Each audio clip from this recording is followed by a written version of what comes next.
আপনার এত বড় ঘরের মধ্যে এত খাট, এত পালং, এত সোফা, এত আলমারি, এত সার কাপ নুনের বাড়ি, এত কাছের ফ্ল্যাট, আপনার এত বড় ঘরের মধ্যে একটা দস্তরখান নাই কেন?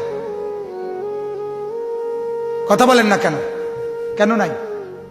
আপনার এত বড় ঘরের মধ্যে আপনার বাথরুমে আপনার জিফুত যতজন, নিজে যতজন, এতটি বেরস, এতটি টুথপেস্ট, ফেস ওয়াশ, এরপরে শ্যাম্পু, এতটি পাওয়া যাইতে আছে, দেখা যায় একটা মেসওয়াক নাই কেন? তো বাদ দিলেন কাঠটা? কথা বলেন না কেন? রাসূলুল্লাহটা বাদ দিলেন না আপনি? বাদ দিলেন কাঠটা? নবীর সুন্নতটাকে তো বাদ দিলেন। বাদ দিলেন তো আল্লাহর বন্দিগিটা। হ্যাঁ, মাশাআল্লাহ, আল্লাহ আপনারে কবুল করেন।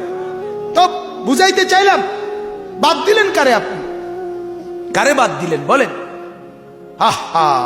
অথচ আপনার চাকরি, আপনার ব্যবসা, আপনার দোকান, আপনার গাড়ি ঘোড়া যানবাহন, কোনো কিছু, আপনার নাস্তা, আপনার দুপুরের খানা, আপনার রাতের খানা, আপনার পেশাব পায়খানা, মোবাইল রিসিভ করা, শ্বশুর বাড়ির যাওয়া, বেড়াইতে যাওয়া, বন্ধুরে মোগলাই পরোটা খানা, এরপরে দিয়া রেস্ট করা, কোনো কিছুর থেকে আপনাকে বিরত রাখে না, শুধু সেজদার থেকে বিরত রাখে, নামাজ থেকে বিরত রাখে।